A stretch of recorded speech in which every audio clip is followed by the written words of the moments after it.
આંધળો છે કે શું? દેખાતું નથી ગાડી આવે છે તો? તું આંધળો છે કે શું? હે, રસ્તા પર લોકો ચાલતા જાય છે, તને નથી દેખાતું? એક તો સામે આલ્યો આવે છે આંધળાની જેમ ને પાછો મને કહે છે હોર્ન મારું છું, સંભળાતું પણ નથી, કાન પણ બેરા છે તારા. નથી સંભળાતું? શું કીધું? હા, બોલ તો, જોરથી બોલ. હા, અરે તારી જેવા માણસ હારે વાત પણ શું કરવી? આ કરતા ભટકાડીને પાડી દીધો હોત ને તો સારું હતું, તો ખબર પડત. આ વાગત ને ત્યારે એમ થાત કે ખોટું જગ્યાએ ભટકાણો. તું હજી મને ઓળખતો નથી? હા, કોણ છે તું? હા બોલ ને, કોણ છે તું? ઓળખતો નથી એટલે? જા જા, હવે તું તારું કામ કર. જા, ચાલ. મારી ઓળખાણ આપીશ ને તો હમણાં માફી માંગીને જવું પડશે. જા, ચાલ. હું માફી માંગુ તારે જેવાની એમ? હા. અરે તારો વેમ છે, કોઈની માફી ના માંગુ. તું મને નથી ઓળખતો કે હું કોણ છું? કોણ છે તું? હે, કોણ છે? કોણ તું? આ એરિયામાં છે ને સારામાં સારી કંપનીમાં મેનેજર છું. કોણ છું? મેનેજર. હશે તો વાંધો નહીં. હોય મેનેજર હોય, કંપની હોય તો હશે. ચાલ, નીકળ હવે. જા. હા તું નીકળ ને. લુખા જેવા એક તો આંટો માર્યા કરે, રખડ્યા કરે છે ને પાછો ગામની ગાડી અરે ભટકાય છે ને પાછો મને કહે છે. નીકળ. સોરી ભાઈ, જો હું છે ને થોડોક ટેન્શનમાં હતો. એકચ્યુઅલી હું નોકરી ગોતવા માટે નીકળ્યો હતો. મારી પાસે કંઈ કામ ધંધો નથી અને અત્યારે રહેવાનું ઠેકાણું પણ નથી, એટલે થોડો ટેન્શનમાં હતો. એમાં મારું ધ્યાન ન રહ્યું. સોરી. સોરી જ કેવું પડે ને. એમ પણ તારી જેવાને બીજું હોય શું? તું કોઈ કામ કરી શકે એમ નથી. ના. આ તારી બોલી ઉપર જ ખબર પડી ગઈ હતી. કડવા બોલી છે તારી. કેવી? આ કોઈનું પણ મોઢું તોડી લેવાનું, હે ને? એક તો ભૂલ આપણે કરવાની, છતાંય તું મારી સામે બોલ્યો. એટલા માટે જ કઈ કામ નહીં કરી શકતો હોય, રખડતો હશે અને કોઈ કામ આપે પણ નહીં તારી જેવાને તો. ના ના, કઈ ને કઈ કામ મળી જશે, કારણ કે મારે કામ કરવું પડે. હા, તારા પપ્પાએ તો બહુ રૂપિયા મૂકેલા જ ને તારી માટે, અને મોટી મોટી ફેક્ટરીઓ મૂકેલી છે કે તને તો કઈ કામ કરવાની જરૂર જ નથી. હા, અને તને સામેથી કામ આપવા માટે આવશે. સર આવો આવો આવો, અહીંયા બેસી જાઓ, આ તમારી સીટ છે, અહીંયા બેસશો તો તમને બહુ બધા પૈસા મળશે, હે ને? સોરી કીધું ને મેં, મારી ભૂલ છે. હા, હવે તો સોરી કહીને બસ આપણે નીકળી જવું છે. આજ તો તમારા જેવાનું કામ છે. પહેલા ભૂલ કરવાની, પછી સોરી કહી દેવાનું, એટલે વાત પૂરી થઈ જાય ને. છો ભાઈ, ખરેખર હું બહુ તકલીફમાં છું. મને મારા ઘરમાંથી કાઢી મૂક્યો છે. મારી પાસે કાંઈ નોકરી ધંધો નથી. પૈસા બહુ છે અમારી પાસે, પણ એ બધું મમ્મી પાસે છે. મારી પાસે અત્યારે કંઈ નથી, એટલે જ હું કામના ટેન્શનમાં રખડું છું. મારી ઉપર મારી વાઈફ અને બેનની જવાબદારી આવી ગઈ છે. આજ સુધી મેં કંઈ કામ નથી કર્યું, એ વાત પણ સાચી, પણ હવે મારે કંઈક નોકરી કરવી પડશે, એટલે હું આમ તેમ રખડું છું. મને ખબર નથી હું શું કરું. હા, ટેન્શનમાં ને ટેન્શનમાં વિચારતા વિચારતા જતો તો 3-4 જગ્યાએ પૂછ્યું, પણ કોઈએ મને કામ ન આપ્યું. તમારી વાત સાચી છે, હું કોઈ કામનો જ નથી. બહાનું બનાવે છે. ના ના, તો હું સાચું વાર્તા બોલું. સારી કીધી ના, કે તારા મમ્મી બહુ રૂપિયા વાળા છે, તમે લોકોને ઘરમાંથી કાઢી મૂક્યા. ઘરમાંથી શું કામ કાઢ્યા એ કહીશ? હા, એ સાચું બોલીશ ને તો કદાચ હું હેલ્પ કરી શકું. હા, હું કઈ કામ ધંધો નતો કરતો. હા, હવે પોઈન્ટ ની વાત કરી. આપણે કઈ કામ ધંધો નહોતા કરતા, એટલે આવારાગર્દી કરતા હતા. હા, રખડું હતા.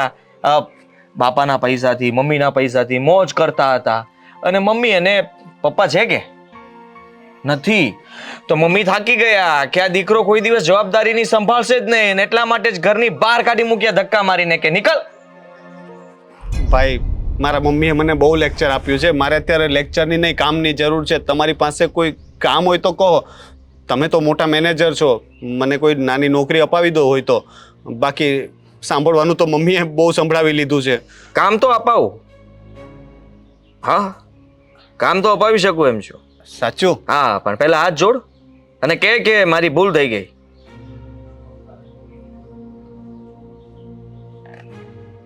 પ્લીઝ, સોરી, મારી ભૂલ થઈ ગઈ. મને કામની બહુ જરૂર છે. તમારી પાસે કોઈ કામ હોય તો મને આપો. બરાબર નથી કર્યું. થોડુંક નરમાશથી, પ્રેમથી કોઈ પાસે આપણે કામ માંગતા હોઈએ એવી રીતે લાગવું જોઈએ ને. આમાં જરાય નરમાશ તો હતી નહીં. હા, ખાલી પરાણે હાથ જોડીને તો કોઈ પણ કહી શકે કે મારે કામની જરૂર છે, મને કામ આપો, મારે તમારું બધું જ કામ હું કરી નાખીશ.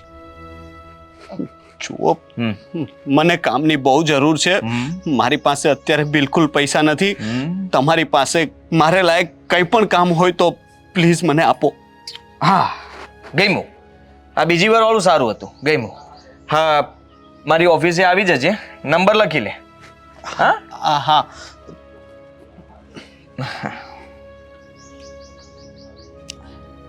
આમાં ફોન કરજે, હું વાત કરી લઈશ. અને ત્યાં પટ્ટાવાળાનું કામ આપે તો પણ કરી લેજે, અને બીજું કંઈ પરચુરણ કામ ચીંધે ને તો પણ કરી લેજે. ઠીક છે? કરીશ કે પછી એમાં વટ વયો જશે તમારો? કરી લઈશ. કરી લઈશ ને? હા, તો વાંધો નહીં. અને બીજી વાર ક્યારેય મારી ગાડી સાથે ભટકાતો નહીં, મારી સાથે બોલવામાં ધ્યાન રાખજે, અને ભૂલ પણ કરતો નહીં. હા, સલામ મારતો રહેજે મને.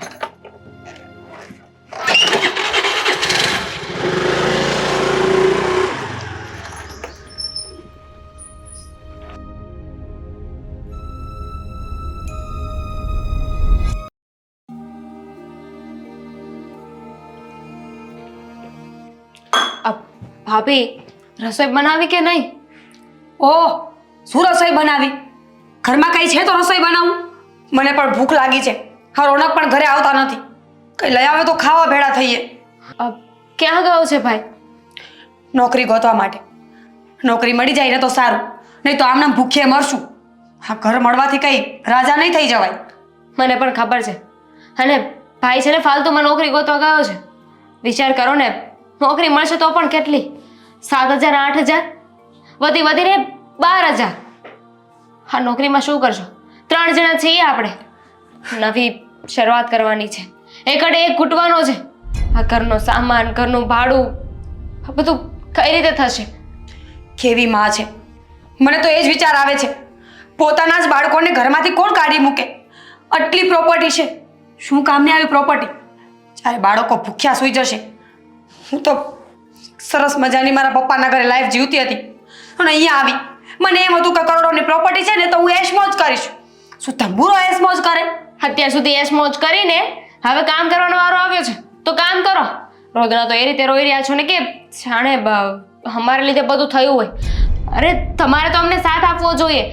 પત્નીનો ધર્મ હોય છે કે પતિની સાથે રહે એમને સાથ આપે. હા, બધા ધર્મ પત્નીઓના જ હોય છે. નણંદોનો કોઈ ધર્મ નથી હોતો. તમે પણ જાઓ, આ 5-7 હજારની નોકરી ગોતી આવો, ખાવાનું તો મળશે. ગોતી લઈશ. હા, મને તો છે ને ચિંતા છે જ, કારણ કે મારા ખુદના જ તે મોજ-શોખ પૂરા નહીં થાય તો હું શું કરીશ? ગમે એવી નોકરી હશે ને તો હું વિચાર કરી જોઈશ. હા, વિચાર કરવા મને કરવામાં જિંદગી કાઢી નાખજો. રસ્તા ઉપર ભીખ માંગશું ને ત્યારે ખબર પડશે તમને લોકોને. બંને ભાઈ બહેને આટલા ભણાવ્યા ગણાવ્યા છે, આટલી ડિગ્રીનો શું મતલબ જ્યારે એક નોકરી ન મળે? અને એટલા મોટા થવાનો તમારો શું મતલબ? આ લગ્ન કરીને બેસી ગયા, ઘરની જવાબદારી તો માથે લેતા આવડતી નથી. અત્યાર સુધી કોઈ દિવસ કઈ કામ કર્યું છે? હા, ત્યાં કરોડો રૂપિયાવાળા બંગલામાં તમે ગયા હતા તો ત્યાં શું ઉખાડી લીધું તમે? કઈ જ નહીં ને. ત્યાં કોઈ કામ કર્યું છે કોઈ દિવસ? અત્યાર સુધી મોજ શોખથી રહ્યા છો, અને આજે આ દિવસ આવ્યો એટલે સંભળાવો છો. હા, તો મને શું ખબર હતી કે આવું થશે? તમે તો બધું બ્લેમ મારા ઉપર જ કરો છો. હું શીખી જઈશ રસોઈ કરતા. ભૂખ્યા નહીં રાખું તમને ભાઈ બહેનને બેયને. મને તો મમ્મી ઉપર ગુસ્સો આવે છે. અરે એમને અમારા પર દયા નહીં આવતી હોય, તમારું તો સમજ્યા, પણ અમે તો એમના સગા દીકરા દીકરી છીએ. અમારી સાથે આવું થોડી કરી શકે. પાક્કું સગા દીકરા દીકરી જ છો ને? આઈ મીન મને ખબર પડે છે ને, હું જ્યારથી સમજણી થઈ છું ને ત્યારથી તો મારા મમ્મીને જ મમ્મી કહું છું, બાજુવાળાને નહીં. હા, તો એમાં એટલું બધું બોલવાની શું જરૂર છે? આ તો હું એટલા માટે પૂછું છું કે જે વર્તન મમ્મીએ કર્યું ને એવું સગી માં તો ક્યારેય ન કરી શકે. આ સોતેલી માં હોય ને તો આવું થાય. સગી માં જ છે, પણ સગી માં કેમ આવી છે ને એ નથી સમજાતું. અરે તે દિવસે જરાય દયા ના આવી, ઘરની બહાર નીકળી જવા માટે કહ્યું. એક પણ વાર રોક્યા નહીં. આપણે કેટલી વાર ને બહાર ગેટે ઊભા હતા, બોલાવી લેવાય ને. તો એમાં પણ તો વાંક તમારા ભાઈ બહેનનો છે ને. મોટા ઉપાડે નીકળી ગયા હતા, અમે લોકો જઈએ છીએ. વિચાર તો કરો ને કે ક્યાં જશું એમ. આ તમારી પાછળ હું પણ હેરાન થઈ ગઈ. તો ન હોય ને તમારે જતું રહેવું તો ને પાછું. એક કામ કરો, જાઓ હજુ વયા જાઓ પાછા. હવે ક્યાં જાઉં? ચાવા જેવું કઈ રહ્યું જ નથી. મમ્મી પાસે જઈશ તો લાત મારીને ઘરની બહાર કાઢશે, અને મારા પપ્પાના ઘરે તો જવાય એમ જ નથી. અત્યાર સુધી મોટીના પાયા કર્યા છે. જો સીધી એવી વાત છે, આ એકબીજાને છે ને કોસવાનો કોઈ મતલબ નથી. હવે જ્યારે આ સિચ્યુએશન આવી છે ને તો એકબીજાનો સાથ આપીએ તો આગળ વધશું. સાચી વાત છે. હવે આ વટના ગાજર ખાધા છે તો પૂરા તો કરવા જ પડશે ને. 2-4 દિવસમાં નોકરી ગોતી લો, હું પણ રસોઈ બનાવતા શીખી જઈશ. પણ મને તો એવું લાગે છે કે અમે જો કદાચ નોકરી કરી પણ લઈશું ને તો તમે તમને આગળ વધવા જ નહીં દો. ધનત પણ તો નીકળી જ જશે. તમને રસોઈ બનાવતા તો આવડતી નથી, હવે રસોઈ બનાવવા માટે તમારે એને શીખવી પડશે. શીખવામાં તમે તો આખા ઘરને એક વાત કહું, તમને ખબર નથી, હું છે ને માસ્ટર માઇન્ડ વ્યક્તિ છું. પૂછો કેમ? કેમ? મને બધું જ કામ કરતા આવડે છે. મારા પપ્પાના ઘરે આખી જિંદગી કામ કરી કરીને હું તૂટી ગઈ છું. આ તો અહીંયા આવીને તો વધારે પૈસા જોયા, હેશો આરામની જિંદગી જોઈ, તો મને પણ વિચાર આવ્યો કે થોડું ખોટું બોલવામાં આપણું શું જાય. ભલે ને તે દાઢી કરતા હોય, કચરા વાળતા આવડતું હોય, વાસણ ઘસતા આવડતું હોય, પણ અહીંયા આવીને મેં બધાને જૂઠું બોલ્યું કે મને તો કંઈ કામ આવડતું જ નથી. મેં તો મારા પપ્પાના ઘરે કચરો પણ નથી વાળ્યો. મને બધું આવડે છે. એ તો અમને ખબર જ હતી. હા, ફાકા પોતારી છે ને અમને ખબર હતી, પણ તો અમે બોલ્યા નહીં ને. શું કામ બોલી? અમે તમારી ઇજ્જત કરતા હતા ને એટલે ના બોલ્યા કે ખોટું એમને ખબર પડશે કે અમને તો બધી ખબર જ છે, તો તમારી શું વેલ્યુ રહેશે? કંઈ જ નહીં. પણ હવે ખબર પડી ગઈ છે ને, તો ગામમાં ઢંઢેરો નહીં પીટતા કે મને બધું આવડે છે. થોડું સ્ટેટસ રહેવા દેજો મારું. એને મોટી મોટી કરી છે અમારી આગળ. આજે પકડાઈ ગયા ને? હા, પકડાઈ ગઈ.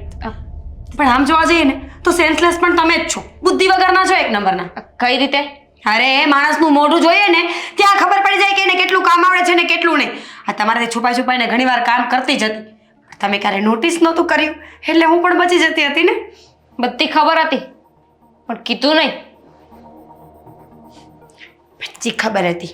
અરે હું કાંઈ પેરિસમાં પેદા નથી થઈ તો મને કામ કરતા ન આવડતું હોય. થોડું સેન્સ વાળો વિચાર કરો.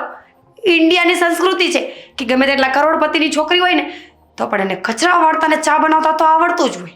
સમજાઈ ગયું? અત્યાર સુધી મારી નણંદ રસોઈ કરતી હતી ને તો મેં 500 વાર એને સલાહ આપી કે આ શાકમાં આમ નહીં ને આમ કરો ને તો વધારે ટેસ્ટ આવે, રોટલીને આમ નહીં ને આમ બનાવો ને તો વધારે સારી બને. તો પણ મગજ નહીં દોડ્યું હોય કે જેને રસોઈ કરતા આવડતી જ ન હોય એ સલાહ કેમ આપી શકે? તેવું કરની.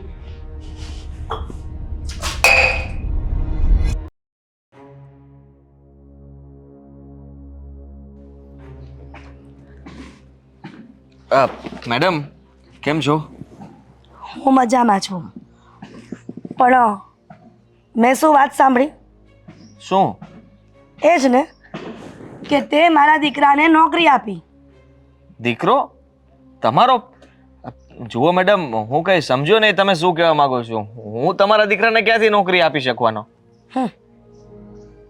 તને ખબર છે ને કે આ માર્કેટમાં અમારી કંપનીનું ખૂબ ઊંચું નામ છે અને એની હું પ્રોપ્રાઇટર છું. હા, મને બધી જ ખબર છે. તો પછી તું મારા દીકરાને ઓળખતો નથી એવું કેમ વર્તન કરે છે? હું તો સાચું જ કહું છું મેડમ. આ જુઓ, તમારો અભિમાની દીકરો, મને ખબર છે કે તમારી સાથે કેવું વર્તન કરતો હતો, ઘરમાં કેવી રીતે રહેતો હતો, અને મેં એની પાસે માફી પણ મગાવી. એણે મારા હાથ પણ જોડ્યા અને રિક્વેસ્ટથી મને કહ્યું કે કોઈ બરાબર, હાથ જોડી રિક્વેસ્ટે કહ્યું એટલે તે એને સહેલાઈથી નોકરી આપી દીધી. જે દીકરાને મેં ઘરમાંથી ધક્કા મારીને કાઢી મૂક્યો એ દીકરાને તે આશરો આપ્યો. જુઓ મેડમ, એમાં એવું હતું કે મારે એને બતાવવું હતું આ નોકરી કરશે અને અમે લોકો એને જેમ ફાવે એમ કામ ચીનશું, ખીજાશું તો કદાચ એનાથી ફાયદો થશે. તમારા દીકરાને અહેસાસ થશે કે અત્યાર સુધી આ બધું મમ્મીના લીધે ચાલતું હતું. અહેસાસ થવાનો હોત ને તો એને ક્યારનો થઈ ગયો હોત, પણ એને આ ઘરની ઠોકર ખાવા માટે જ મેં ઘરમાંથી કાઢી મૂક્યો. પણ મને ખબર પડી કે તું દયાવાન અને દાતાર બની ગયો અને એનો ભગવાન બનીને અત્યારે ઊભો છે. જુઓ, એને અભિમાન બહુ છે અને હું તો એનું અભિમાન તોડવા માંગતો હતો. તને લાગે છે કે એવી રીતના મારા દીકરાનું અભિમાન તૂટે? મને લાગતું તો નથી, પણ તો પછી શું કામ એને નોકરી પર રાખ્યો? મને મારા દીકરાની ખબર છે કે ક્યારેય એનું અભિમાન નહીં તોડે. તો તમે શું કરવા માંગો છો? તમે કહો એમ હું તો કરવા માટે તૈયાર છું. જુઓ, મેં આજે જ નોકરી આપી છે અને આજે ને આજે તમે કહેતા હોય તો ના પાડી દઉં. હા, હું એ જ કહેવા માટે તને આવી છું કે મારા દીકરાને જે નોકરી ત્યાં દાતારી બતાવી છે ને એ બતાવવાનું બંધ કરી અને નોકરીમાંથી તું પણ એને ધક્કા મારીને કાઢી મૂક. ધક્કા મારીને કાઢી મૂકું? જુઓ, હું નથી ઈચ્છતો, પણ તમે એક માં થઈ પણ હું ઈચ્છું છું એક માં થઈને દીકરાને હેરાન થતા હું જોઈશ. અને હું એ જોવા માંગુ છું કે એને ખબર પડે કે જે મારી મા વર્તન કરતી હતી એ બરાબર હતું, અને એની મા જે કડવા શબ્દ બોલતી હતી ને એ પણ એના માટે ગુણકારી હતા. પણ એને પોતાના બાપના જે પૈસા ભેગા કરેલા છે એનું અભિમાન છે. પણ એને ખબર નથી કે કેટલી મહેનત કરે ત્યારે આટલી મોટી કંપની ઊભી થઈ છે. એને એવું છે કે મારા પપ્પાએ જે મારા 60 ભાગનો હિસ્સો મને આપ્યો છે ને મારી બેનને 40 ભાગનો, એને તો મોજ છે ને. એટલા માટે જ એ લોકોને અહેસાસ કરાવવો છે કે એ પૈસો એમને નથી કમાવાતો, એના માટે રાત દિવસ મહેનત કરવી પડે છે, પરસેવો પાડવો પડે છે, ત્યારે આટલો રૂપિયો ભેગો થાય છે. હા, તમારી વાત એકદમ સાચી છે. તમે અને શેઠે ઘણી બધી મહેનત કરી હતી ત્યારે આવડું મોટું નામ કમાઈ શક્યા હતા. અને રહી વાત તમારા દીકરાની, તો એને જરાય ફરક નથી પડતો. તમારી આબરૂ જાય કે પછી તમારી કંપની વેચાઈ જાય, એનાથી એને કઈ લેવા દેવા નથી. તમે તમારી જગ્યાએ સાચા જ છો, હું તમને ખોટા સાબિત નથી કરવા માંગતો. પણ જુઓ, થોડો સમય એને નોકરી કરી લેવા દો. એને જરૂર છે. તમે ઘરમાંથી કાઢી મૂક્યા પછી એની હાલત ખરાબ છે.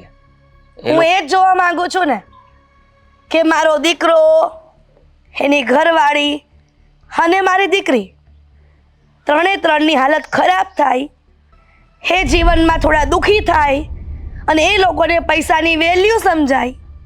હા, તો જોવા માંગુ છું. એટલા માટે તને કહી રહી છું કે એને નોકરી પરથી કાઢી મૂક, અને આ મારો છેલ્લો નિર્ણય હશે. સારું, હું એને કહી દઈશ કે કાલથી તું નોકરી પર નહીં આવતો, તને કોઈ નોકરી મળી જ નથી. ઠીક છે? ભૂલ થઈ હોય તો માફ કરજો.